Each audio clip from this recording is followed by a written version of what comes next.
I'm not sure that I like that this is becoming a tradition. Another year has passed where Manchester United have spent big and not delivered on the park. I feel like we're in a constant cycle when it comes to the Red Devils. They have their manager who is on the rocks. He makes some signings, has some good results. They have a bad run of form. Rumors about him getting sacked happens again. Somehow pulls it out. They sign another young player. It just keeps going around with Ten Hag United, basically for the past decade. And for me, Manchester United are basically an unlimited rebuild content glitch. But will this be the year they break the cycle? I'm taking over here on FC25 as the new Manchester United boss. I'm going to break the cycle for them. Ten Hag out, Mr. Rebuild in. Let's win Manchester United a Champions League title. This right here, ladies and gentlemen, is the default starting 11 that we do have with Manchester United here on FC25. This is not what I intend for the starting 11 to look like once I'm done though. Never fear, United fans, Mr. Rebuild is here. Also, what is that comment down the bottom? Was Shira Chuwong talking about American football for? I think she might have got confused with the wrong Glazers franchise. We are getting stuck right in though here at Old Trafford, signing one of the most impressive players in world football from last season. He's coming off an Invincibles campaign at Bayer Leverkusen. We need that type of winning mentality at Manchester United. He's going to be playing on the right-hand side of the midfield. It is the Dutch midfielder, Jeremy Frimpong. We have signed him from Leverkusen for £50 million. Let the clean out commence, ladies and gentlemen. First man out is going to be slabhead Harry Maguire heading to Newcastle for 12.5 mil. This might stir the pot a little bit, but I think it is time for Marcus Rashford to get a fresh start. I don't plan on starting him. I want Garnacho starting on the left-hand side of the midfield. So let's cash it on Rashford and let him play elsewhere. Marcus Rashford is officially a Wolverhampton Wanderer. And I'm not gonna lie, I kind of want this to happen in real life. I would love to see Rashford playing elsewhere. And after a pretty insane 18 months at United where he turned into one of the biggest memes in the world, Antony is also departing. It is time for the banter era of Manchester United to end. Antony heading to Lazio. Getting some loan moves moving on here. Ethan Wheatley looks like he's going to be an absolute beast, but he's not going to get any game time in our squad at the moment, so we're going to send him to Hull for 2 years. The second signing of the Mr. Rebuild era at Old Trafford has continued. One of my favorite guys to use in FC24. I'm hoping this carries over into FC25. The Italian left back, Federico Di Marco, joining us from Inter Milan. I love an attacking wing back, and that's exactly what this guy is. Federico Di Marco signing on from Lombardia FC for 45 mil. I am wanting to shape a lot of the younger players in this squad to fit my formation and fit my type of play style. But for me, I want Kobe Mainu and Alejandro Garnacho to be key pieces of this rebuild. I'm converting Mainu to a center midfielder from a CDM, and I'm converting Garnacho from a left midfielder to a left winger. I think Lenny Yoro was a terrific signing for United in the offseason, but again, he's not ready for the starting 11, and I want him to get some growth, which is why we're going to loan Lenny Yoro out to Fiorentina for the year. I think it is important for us to go in for a player that United are at least linked with, and we do need a succession plan for Bruno Fernandes, need a young attacking midfielder into the squad here, which is why I'm going to sign the attacking midfielder from RB Salzburg, Oscar Glauch, I believe his name is pronounced. He is rumored with a move from the Austrian juggernauts to the English juggernauts, so let's make it happen. And for just £13 million, I think this is a no-brainer. And keeping with my position changing plans, Frimpong within the space of a year has gone from a right back to a right midfielder and now to a right winger. And now that we've got all those positions out of the way, I'm going to go put some training plans on and get these guys going. But as the opening transfer window comes to a close, this is what our starting 11 is looking like. Move to a 4-3-3 attacking formation. DiMarco and Frimpong, huge additions to the starting 11. Very excited to see what this squad can do. For me, the big question is around Ugarte. He's going to take too long to convert to a center midfielder, and I'm really torn as to whether I kind of wait for him to get converted to a center midfielder or whether I just try to cash in for another world-class center midfielder.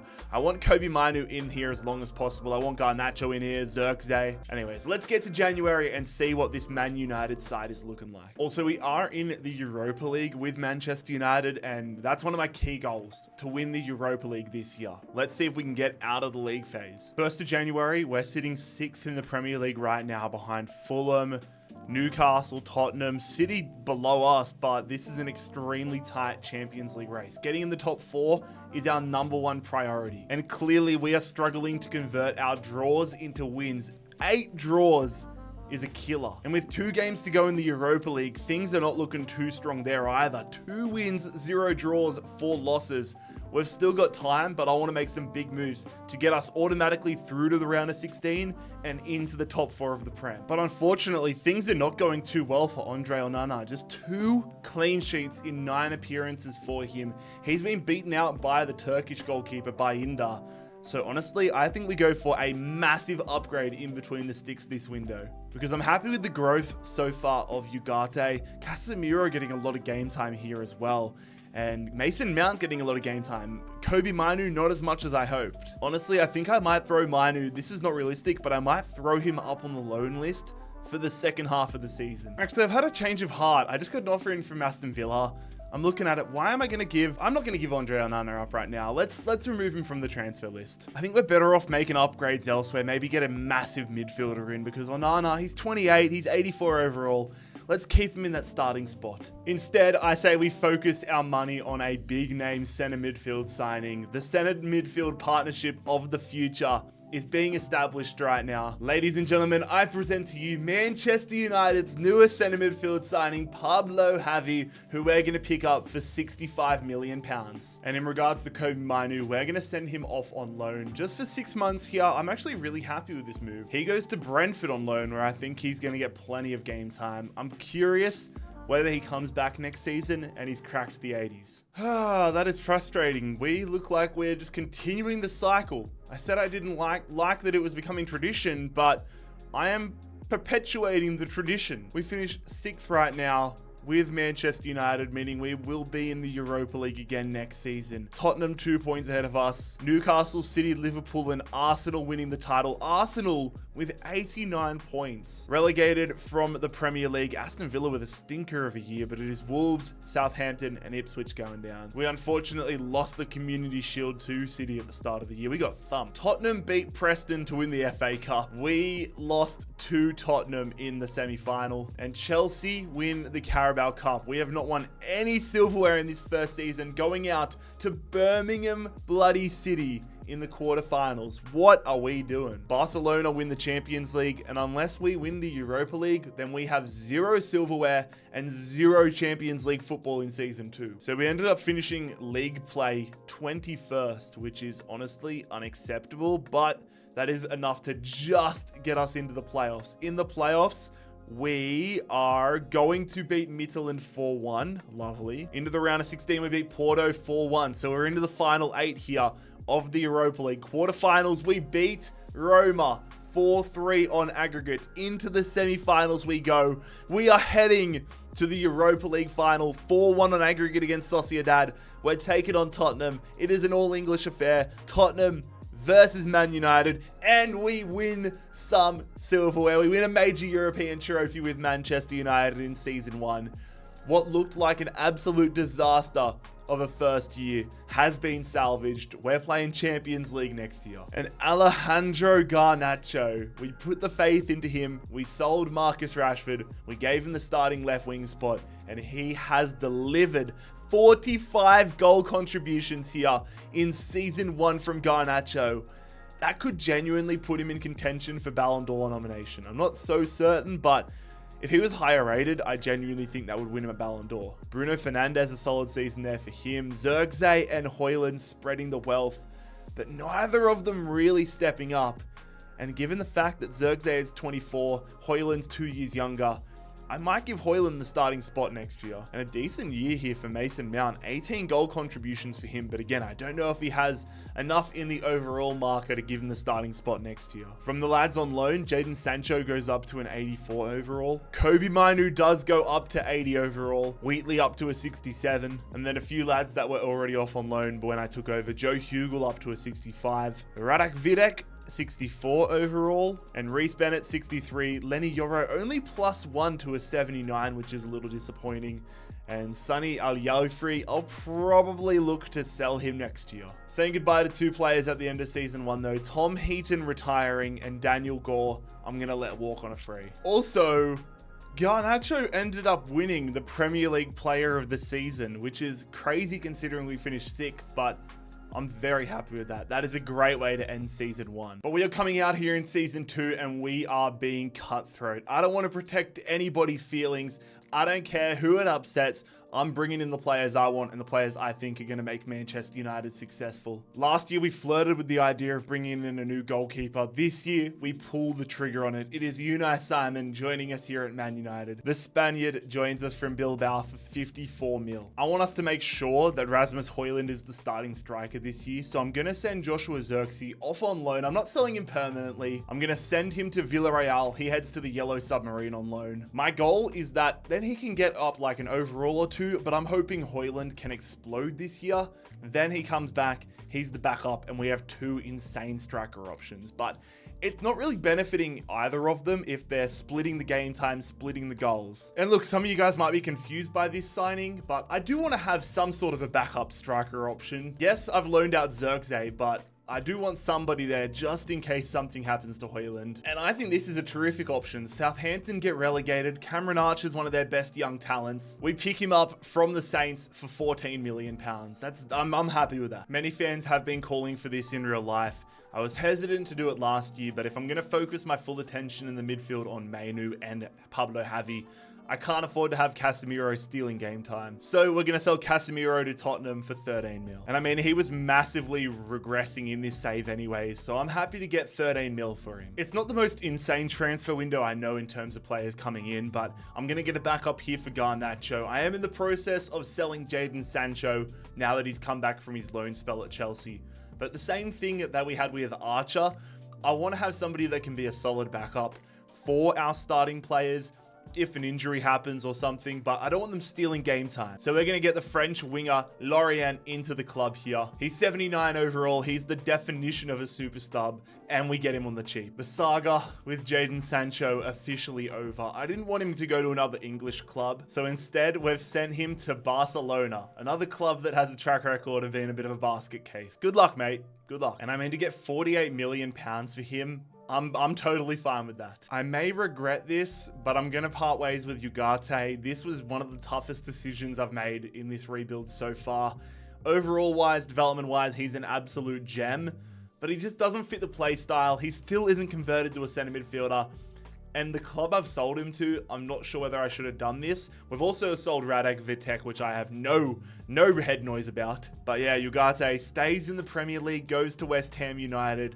I'm hoping I don't regret this. And we've also sold Reece Bennett to Damac Club here for 970k. Speaking of 970k, I'm still about 450,000 subscribers away from that. But if you enjoy the content, make sure you subscribe down below. Absolutely going crazy on the FC25 content. But after the transfer window, here is how things stand. Mainu, clearly the starter. Højlund, clearly the starter. Garnacho, 85 overall. There are really no contentious spots on who's the starter. We've got really good backups across the board, but we have got starters. Mainu, need a big first half of the season from him. Højlund, big first half of the season needed. Need these guys getting some growth. Hopefully Mason Mount doesn't steal the game time from Mainu. I've negotiated their contracts so they know where they stand, and I'm hoping that makes the world of difference. But the reassuring part is we have £170 million we can spend in January if need be. We are also in the Champions League after our Europa League win last season, which is incredible. We are going to be oh my god, September. If you look to the left of the screen, AC Milan into Barcelona. That is a tough start. In October, we have FC Porto. November, we have PSV and Feyenoord, so 2 trips to the Netherlands. December, RB Leipzig. In January, Royal Antwerp. And the final group stage game will be against Fenerbahce, a reunion with Jose Mourinho. That is about as tough as it gets.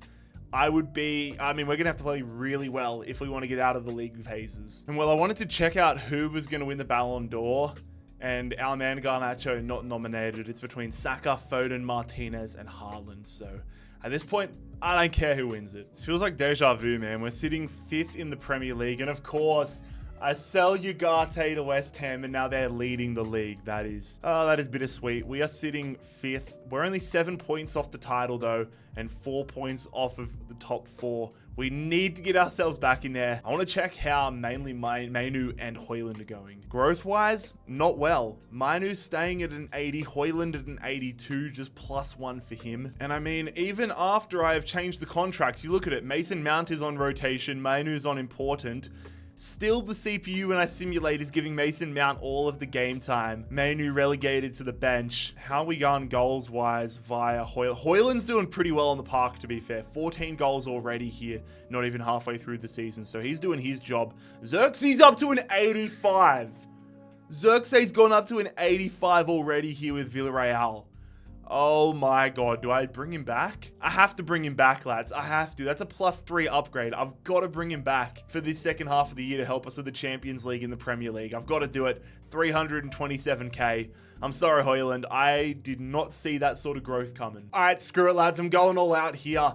I'm not going to pussyfoot around it. Xerxes back. He's 85 rated. We're going to get a +6 upgrade at the center midfielder role. I want to go for the Champions League title this year. I want to turn the notch up here. It is Camavinga. You guys probably could have already told that by now. Eduardo Camavinga will be joining us. We had the money in our budget. Why not make the most of it? Why not get one of the best young midfielders in the world across to Old Trafford? We've got an El Clasico rivalry in the midfield, but I'm hoping they can unite and get the job done together. Camavinga actually signed with Newcastle in the first season, so we've brought him across from St. James's Park for 94 mil. And I mean, adding Camavinga and Xerxes back into the squad, that just takes us to a whole nother level. We look like we could win a Champions League this year. Our lowest rated starting 11 player is 85 rated. We have got so much room for growth on our side. I'm excited for the second half of the season, but we actually have to qualify for the Champions League knockout rounds for it to matter. So we ended up finishing 12th in the Champions League phase, which means we miss out on automatic qualification, which is top 8 into the knockout rounds, and we're going to have to go via the playoffs. Please give me just an absolute stinker of a team in the playoffs. We have Lyon. That is not a stinker of a team. Man City only making the playoffs as well, but we have Olympic Lyon in the Champions League playoff round. This is going to be a test. Huge blow for this first leg away in France as Diogo Dalot is suspended. So Maroui comes into the starting 11, our Moroccan right back. Need a strong first leg in this playoff leg. Round of 32. Come on, lads. Come on, United. Big result. It's a 1-1 draw. It is, ironically, Maroui, the man that scores the goal that equalizes for us. We dominate statistically, but we head back to Old Trafford all tied up. Big second leg at Old Trafford. I do not want to go out in the round of 32. We've spent too much money to go out in the round of 32. Come on, United. Come on, United. Come on, United. It is Frimpong bagging us the goal. Pablo Javi with a yellow card there, but we are into the round of 16. And the Champions League dream in Season 2 remains alive. All right, into the round of 16. I don't think it's going to be an easy task if we want to win the Champions League. It's only big clubs remaining, and we've drawn Juventus. All right, first leg against the old lady, the Italian juggernaut, that is Juventus. We are at home, and I want us taking a big lead back to Turin. Bruno Fernandes hits the 90 marker. The first player I think I've had in a rebuild or any video this year to hit 90. I'm hoping he can bag us some goals to celebrate that milestone. We take the lead. It is Martinez. Bruno misses a pen. We could be 2-0 up, but we take a lead back to Turin. Garnacho and Frimpong, both our wingers with yellow cards though. And I'm hoping that does not affect their eligibility for the second leg. It's going to affect Frimpong's. Jeremy Frimpong suspended for the second leg. Frimpong's suspension opens the door for Amad Diallo to come into the starting 11. We hold a lead against Juventus. 1-0 up. Matthias de Ligt trying to keep another clean sheet against his former side. Get it done, please, fellas. Come on, United. Get us through to the quarterfinals of the Champions League. We do. It goes to extra time. It goes to extra time. But Alejandro Garnacho gets United the winner. 94th minute. We're heading to the Champions League Final 8. We've gone from Europa League winners to, I'm hoping, Champions League winners into the Final 8 this second year. taking on Lombardia FC, which is Inter Milan. They're always so good in career mode, but I'm hoping EA aren't going to give them the rub of the green this year because they're not fully licensed. At least that's what I'm telling myself to give myself more hope. We've already taken out one Italian team. Can we take out another? Frimpong back into the starting 11. Old Trafford first leg. Set ourselves up like we did against Juventus. Come on, United. 2-2. Oh, that is such a tease. We thought we had taken the lead back, but 1 minute after, Pablo Javi gives us the lead. Davide Fratesi is going to equalize there for Inter Milan. So it is all tied up at the San Siro. Keep it pushing here, lads. It just feels so wrong seeing the San Siro no longer in the game. But here we go. Traveling to Italy, trying to get ourselves into the Final Four of the Champions League, which is what we do. Alejandro Garnacho, Bruno Fernandes. We are heading to the Champions League semi-finals. Camavinga, though, I am praying he is not suspended. Camavinga not suspended. Perfect. We knew it was never going to be easy, but we sit in a Final Four alongside Barcelona, PSG, and then the side we face, Real Madrid. Real Madrid, semi-finals. This is massive. And we have to go into the belly of the beast for the first leg here. It's the Bernabeu. We've got no injuries, no suspensions, but we need a big result to take back to Old Trafford. Few players here against their former side. Camavinga, Martinez. Am I tweaking? Yeah, Martinez played for Real Madrid, didn't he? Anyways, first leg, away from home, at the Bernabeu, and it is a 2-2 draw. It is the battle of the Wonder Kids. Zirkzee equalizes after Arda Güler put Real Madrid in front, and Endrick scored, and Zirkzee scored again. There is some talent on display here, and we get a second leg at Old Trafford. And Zirkzee, one man of the match in that game. You can't say he didn't deserve it. Garnacho suspended for the second leg, though, is a huge blow for our Champions League final hopes. So the stakes just got incredibly high for Lorient. Our summer signing gets his shot in the starting 11 for the biggest game of the video, the biggest game of the season. 2-2 against the Galacticos in our own backyard, fighting tooth and nail for a spot in a Champions League final. Can we get there? We get, oh my God. You can't write that any better. You cannot write that any better. Lorient is the man that scores the winning penalty. He scores the winning penalty. Javi and Mbappe are the goal scorers, but we are going to win a Champions, so we're going to get to the Champions League final. Vinicius Jr. missing the penalty. Lorient scoring the final one. We're heading to a Champions League final with Manchester United. Oh, that is hilarious. And I get to verse PSG. This is my second rebuild of FC25 and the second time I versed PSG in a final. Let's see if we can get a win just like we did in the Everton rebuild. Taking a look around the grounds though, RC Lens win the Europa League over Gladbach on penalties. Chelsea, they win the Conference League. We are going to end up inside the top 4 here. Only 5 points off a Premier League title. Those 12 draws have absolutely killed us. Just 5 losses all season. We had the least amount of losses all year.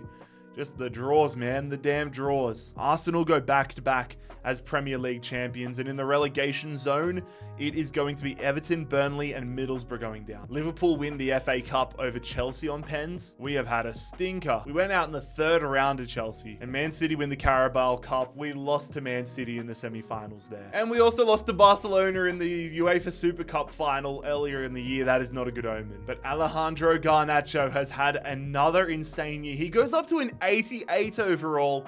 He gets himself 48 goal contributions. Surely next year he has to be nominated for the Ballon d'Or. Last year it was a what if.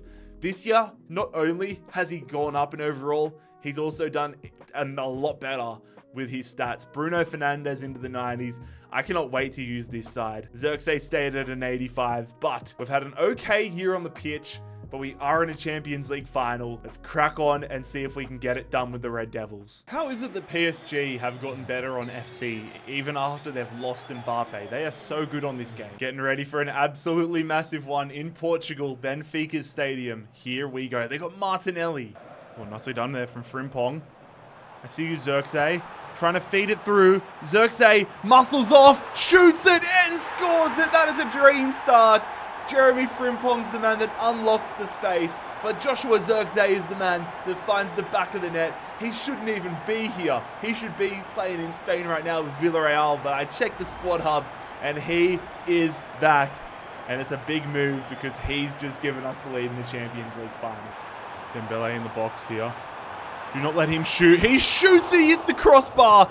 Just get rid of it. Just clear it. Goal kick, cool. Oh my God, that's Lorient. I forgot to... Oh my, I'm a dumbass. I forgot to put Garnacho back into the squad. He's not on the bench, is he? I forgot to put him back on the squad after he missed the semi-final against Real Madrid. Oh my God. We're going to have to do... I didn't even realize we were going to have to do it without Garnacho. Oh no. And it's just started thunderstorming outside. That is not a good omen. Back post there. Get it away. Dembele puts it wide. This is all PSG right now. We need to get our act together. Oh, big tackle, Camavinga. Flick it. Nicely done, Camavinga. We've done nothing in this game, but we could get him on the counter-attack. Xerxes already got one goal. They tried to take us out. Xerxes makes it 2. This is such an undeserved win.